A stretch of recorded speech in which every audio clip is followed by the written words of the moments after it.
Bom, agora para o segundo bloco, dados estatísticos, chamo Diego Centelhas. Formado em administração e empresas pelo Mackenzie e também em marketing pela SPM. Pós-graduado em derivados financeiros pela BMF. Há 3 anos assumiu a diretoria financeira e comercial da PROS, que é uma empresa de projetos de engenharia com 15 anos de mercado. Atua no segmento de varejo corporativo e projetos especiais, atuando em todas as disciplinas de projetos complementares. Diego vai falar sobre o que dá certo e o que dá errado, projetos integrados. A redução de custos no processo de expansão. Obrigado, Ronald. Yara, eu fiquei muito feliz porque eu fico falando essas coisas para a pessoa, eu vejo que eu não sou o único louco aqui.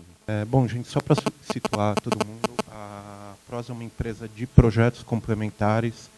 Nós atuamos em todas as áreas da engenharia, então elétrica, hidráulica, estrutura metálica, ar-condicionado, exaustão e combate a incêndio, e nós já entregamos todo esse pacote compatibilizado ao cliente.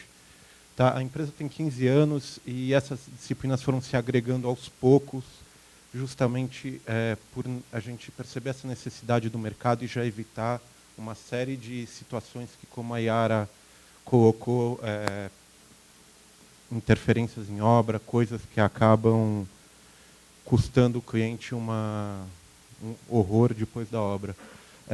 Eu queria quebrar uma notícia aqui. A gente acabou de fechar uma fusão com a Boma Impassa. Agora a gente é PROS Boma. Na verdade, o nome não foi fechado, mas a parceria foi assinada. A Boma, ela é a terceira empresa líder na Europa em projetos de engenharia. Ela é responsável pela grande maioria dos landmarks que a gente conhece, principalmente na Espanha. Então a gente tem a Torre Agbar, toda a Vila Olímpica de Barcelona, a Marina Real. E a gente está muito feliz, depois de alguns meses de namoro, aí a gente conseguir fechar essa parceria para trabalhar em outros mercados e projetos muito mais interessantes, né? Mas voltando para o varejo. Como a Yara colocou, a gente tem uma série de caminhos que podem chegar até o produto final, que é a obra entregue para o cliente ou para o franqueado. Tá? A gente tem alguns pontos básicos que têm que ser passados, que sem algum deles, a coisa não funciona. Então, coisas necessárias. Projeto de arquitetura, projeto de engenharia e obra. Eu queria frisar aqui também, a gente podia colocar uma coisa que é importantíssima no começo, que é o levantamento cadastral. 90% dos problemas que a gente vê em obra são completamente desnecessários se fosse feito um levantamento cadastral com qualidade. E ninguém faz o levantamento cadastral. É fato. O nosso mercado não realiza a peça, digamos assim, inicial, a pedra base para a realização de qualquer loja. Então, vamos dizer assim, o projeto chega para a mão do arquiteto para ele fazer, sem que ele saiba as medidas reais da loja, né? Então, vocês imaginam como é que é para o arquiteto desenvolver um projeto que ele não tem as medidas reais da loja. Muitas vezes ele não sabe que isso, principalmente em shoppings, que passa uma viga no meio da loja. Então, os projetos acabam sendo refeitos N vezes, atraso, custos para o cliente, porque a gente não pensa nessa pedra fundamental. Tá? A gente sempre tenta bater nessa tecla com os clientes, mas é uma coisa que, infelizmente, demora um pouco para cair. Mas o que eu queria falar é que não existe fórmula mágica. Existem clientes que, e vamos tentar limitar aqui falando só de franqueadores, que eles não atuam com gerenciadora, eles próprios têm esse gerenciamento interno do processo. Tá? Existem clientes em que fazem só... e mesmo sem gerenciador, o processo sai muito bom. E tem clientes que fazem só gerenciamento de projetos e dá certo para eles. Tem clientes que fazem só gerenciamento de engenharia e obra e dá certo. E tem clientes que fazem um gerenciamento de tudo. É muito importante ressaltar que é realmente uma coisa tailor-made. O que funciona para um franqueador, para um varejista, não funciona para o outro. As necessidades são muito específicas. Então, a gente precisa sempre buscar a solução que funciona para aquele cliente. E, infelizmente, é um processo de tentativa e erro. A gente vê clientes que trocam de fornecedores N vezes e até achar sua fórmula mágica, e quando acham, ficam com ela porque é o que funciona para eles. Não existe assim, isso funciona para vestuário, não funciona para beleza. Não. É uma coisa mutável e é muito importante cada varejista, independente do seu tamanho, buscar essa fórmula mágica, né? O importante, a gente sempre fala, é estar repensando o seu processo, como ele pode ser melhor. Porque, com certeza, o processo de nenhum varejista é perfeito. Sempre dá para a gente conseguir dar um passo a mais, buscar uma interação maior e chegar num resultado mais próximo do ideal, que hoje em dia, e acho que sempre, foi custo. Né? Prazo vira custo. O que importa, no final das contas, é quanto custou essa obra. Um dia a mais que a obra atrasa, é um dia a menos da loja inaugurada, menos dinheiro entrando. Então, como eu faço para esse processo sair menos custoso e mais rápido, sem destruir a minha indústria, sem acabar com os meus fornecedores, deixando eles em posições de não quererem trabalhar mais comigo, né? Que é, infelizmente, uma coisa que é muito, muito comum. Como o Ronald falou, eu vim do mercado financeiro, me criei lá dentro, e a primeira coisa quando eu assumi a PROS foi tentar entender o meu mercado, né? Tentar ver, buscar informações, buscar números para entender o que acontece, como funciona, quem são os players, quanto gira esse mercado.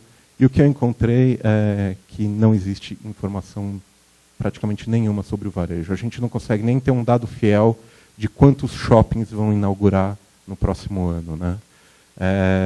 É uma loucura, mas é o setor que a gente trabalha.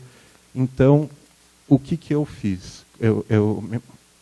Dado que eu precisava desse conhecimento, eu comecei a compilar meus dados. Eu comecei a criar uma população, uma amostra, para eu conseguir, depois de um tempo, tirar conclusões em cima disso. Tá? Então, essa informação que eu vou mostrar para vocês é muito empírica. Tá? É uma informação baseada no que a PROS recolheu de informação do mercado. Não se baseia pode não estar 100% correta, tá? Como eu disse, é uma amostra dentro do mercado. Então, ela se baseia na nossa experiência, nas lojas que nós realizamos. Então, não se você olhar um número que te assuste muito, pode ser que eu não trabalhei com você, então não fique, a coisa não seja real para você. Mas eu acho que é uma amostra muito significativa e dá para traçar um panorama básico de como está funcionando o nosso mercado. Bom, população. Lojas comerciais nos quais a PROS realizou projetos. Excluindo lojas genéricas. O que são lojas genéricas? Lojas não de cadeia. Porque muitas vezes a gente faz uma multimarca em algum shopping mais afastado, em que a pessoa simplesmente não tem conhecimento nenhum, então o processo é muito mais moroso, é muito mais desorganizado. Então a gente quis retirar essa informação da nossa população para a gente não sujar o nosso dado final, né? A gente ter um dado mais fidedigno no final. Amostra. A PROS realizou 2.248 lojas em 3 anos. Então, desde que eu comecei a compilar esses dados, a gente realizou esse número de lojas em 322 shoppings e centros comerciais para 197 clientes. Tá? Eu não lembro a conta direito de cabeça, mas dá mais alguma coisa, mais ou menos 60 lojas por mês, como todos nós conhecemos aqueles momentos de pico do nosso mercado, em que ninguém tem fim de semana e você faz 3 vezes o que você está acostumado a fazer num mês normal. Bom, atributos da amostra qualitativos. 22% de lojas próprias, isso seja de franqueados que têm lojas próprias e franquias, ou de varejistas que não têm franquias. Tá? E 78% de franquias. Ou seja, o grosso da nossa amostra, 3/4 da nossa amostra é de franqueados. Então, é a resposta que a gente tem de franqueados para a situação do mercado. Satisfação. Esse é um dado que é um pouco empírico, mas a gente começou a somar quais clientes não viram assim, não ficaram extremamente aborrecidos, não passaram por períodos traumáticos no seu processo de expansão, né? Botando na cabeça aqui que a gente está falando muito de franqueados, tá? 3/4 da nossa amostra são franqueados. 27% dos nossos lojistas ficaram satisfeitos com 500 lojas. 72% dos nossos lojistas ficaram insatisfeitos com o processo de expansão deles. Tá? Então, pensando no processo como um todo, desde a arquitetura, projetos de engenharia, execução de obra, gerenciamento, 72% não ficou feliz. Então, assim, como indústria, como mercado, como prestador de serviços para esse mercado, Houston, a gente está fazendo alguma coisa errada. Né? E 6% de lojas devolvidas ou fechadas. Tá? Isso é um dado bem pesado, é um dado assim, um pouco assustador. 134 lojas que nós realizamos projeto em 3 anos foram devolvidas para o franqueador. Só que com 2 vieses. Somente para franquias, né? Então, franqueados que devolveram a loja para o seu franqueador. Segundo viés, considerar alguma porcentagem que a gente não tem como aferir, dentro desses 6%, de insatisfação devido a fraco retorno financeiro. Então, tem uma parcela aí dentro que são de lojas devolvidas por causa do que realmente a franquia não se pagou como deveria, como foi vendida pelo franqueador. Bom, aqui, dado esse cenário, tá, gente, eu quero que vocês mantenham isso aqui, principalmente esses 2 números em mente, enquanto eu passar pelos cases. Eu quero mostrar 6 cases para vocês de o que está dando errado no processo de expansão do varejo para alguns dos nossos clientes. Tá? São cases que 5 deles são só em 2012 e 1 é do ano passado. Então, eu queria muito bater nessa tecla porque a gente tem visto uma deterioração do processo. A gente não está vendo, no geral, pensando no mercado, a gente não está vendo o cliente ficar mais satisfeito. A gente não está vendo as coisas melhorarem no sentido de menos problemas, de prazos mais curtos, custos mais curtos. Muito pelo contrário, infelizmente, 2012, eu não sei porquê, se é o calendário maia, está tendo alguma interferência aí, mas a gente está percebendo uma degradação grande da relação cliente-indústria. Tá? Então, vamos lá. Eu queria só fazer um pequeno disclaimer aqui, que são casos reais, é lógico que eu omiti o nome das empresas.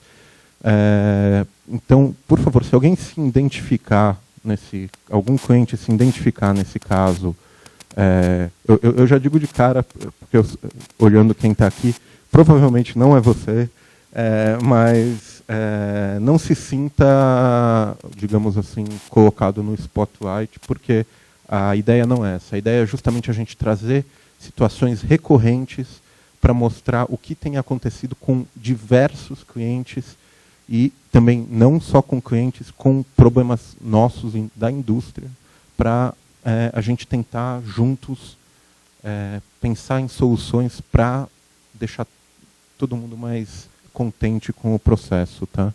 Então, por favor, não se sintam atacados ou mal de nenhuma forma, porque o intuito não é esse. Tá? Vamos começar com um caso que é uma grande franquia de fast food, uma das maiores do Brasil, com certeza uma com um dos processos de expansão mais agressivos no Brasil. Nós fizemos 120 lojas para esse cliente em 1 ano.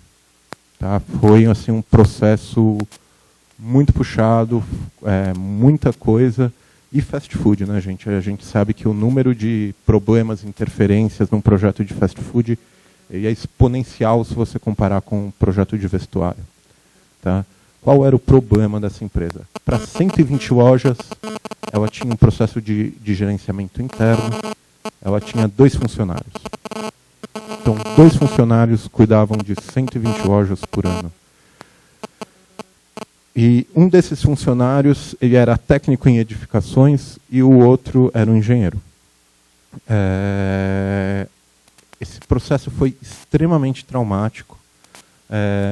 Nós acabamos demitindo esse cliente, eu estou falando agora do ponto de vista PROS, tá? Nós acabamos demitindo esse cliente por desgaste emocional, desgaste profissional, e simplesmente porque eles não conseguiam arrumar o processo deles. Só que eu queria fazer um paralelo aqui. Pensem no retorno financeiro, né, principalmente aqui, nosso pessoal de projeto, de 120 lojas num ano. É um retorno muito considerável para qualquer escritório de projetos. Tá? É um osso difícil de largar. Mas chega num ponto em que simplesmente a coisa se torna totalmente insustentável. Eu lembro de uma loja dessa, em Goiás, que nós chegamos na revisão 12 do projeto. E não é brincadeira, é pegar o nosso projeto 12 vezes, jogar no lixo, até sair a versão final. Né? E do lado do cliente, o custo das lojas ele era 30% superior ao que o franqueador vendia para o franqueado. Então, se a obra custava, se o franqueador dava uma estimativa de R$500 mil para a obra para o franqueado, essa obra custava no mínimo 650. Tá? Com casos assim, estourando, teve uma obra dessa que bateu quase R$1 milhão. Então, como cliente, como que você justifica isso para o seu franqueado? Você fala, bom, eu estou te custando R$150 mil a mais, porque eu tenho 2 funcionários, eu não quero contratar uma gerenciadora, eu não quero pôr uma pessoa capacitada. Eu assim, não sou cliente, mas eu penso o quão difícil seria chegar para o meu cliente e falar, escuta, tira mais R$150 mil do seu bolso, porque a gente errou. Né? A gente errou, e a gente errou muito. Mais de 80% dos franqueados dessa rede ficavam